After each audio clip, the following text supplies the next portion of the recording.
ரொம்ப மாதம் கழிச்சு ஹேண்ட் ஸ்டாண்ட்லாம் ப்ராக்டிஸ் பண்ணலான்னு வந்திருக்கேன். எப்படி போகுதுன்னு பார்ப்போம். வீடியோ ஃபுல்லாக பாருங்க. இன்றைக்கி ஒரு அருமையான ஓய்வு நாள். 8 மணி நேரம் நல்ல உலகத்துலேருந்து இருந்தோம். முதல் வேலையாக பல்ல வளக்கிட்டு பிரைவசி அனைத்தையும் முடிச்சுட்டு வெயிட்டு செக் பண்ணிட்டு நம்மளோட கண்டிஷனை செக் பண்ண வந்தாச்சு. இன்னும் 68 நாள் தான் இருக்குது என்னோட நேச்சுரல் பாடி பில்டிங் காம்படிஷனுக்கு. இப்போ இருக்க கண்டிஷனை விட என்னோட ஸ்டேஜ் கண்டிஷன் இதை விட பயங்கரமாக இருக்கும்னு சொல்லிட்டு எனக்கு 100% கான்ஃபிடென்ட் இருக்குது. என்ன யாரா புதுசாக பார்க்கணும் மறக்காமல் அந்த ஃபாலோ பட்டனை தட்டி விட்டு பாருங்க.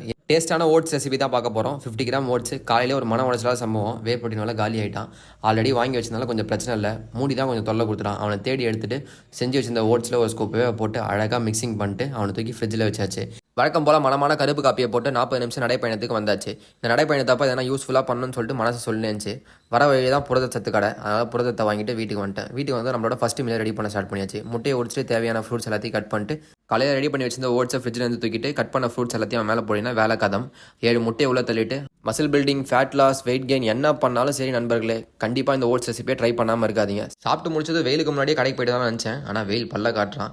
மதியத்துக்கு தேவையான நார் சத்தெல்லாம் காலி ஆயிடுச்சு. அதனால் அந்த நார் சத்தை வாங்கிட்டு வீட்டுக்கு வந்துட்டேன்.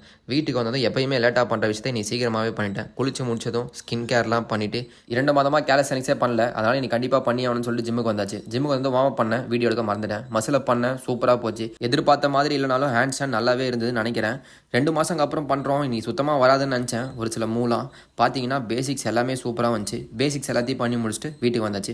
ஒரு அருமையான மீல், சிக்கன், ரைஸ், கேரட் எடுத்துட்டு தினமும் 2 மீன் எண்ணெய், 5 கிராம் கிரேட்டின் எடுத்துட்டு 13 ஸ்டெப்பை முடிச்சுட்டு பதிவை முடிச்சுக்கிறேன். அடுத்த ஒரு புது பதிவில் சந்திப்போம். கடினமாக இருங்க.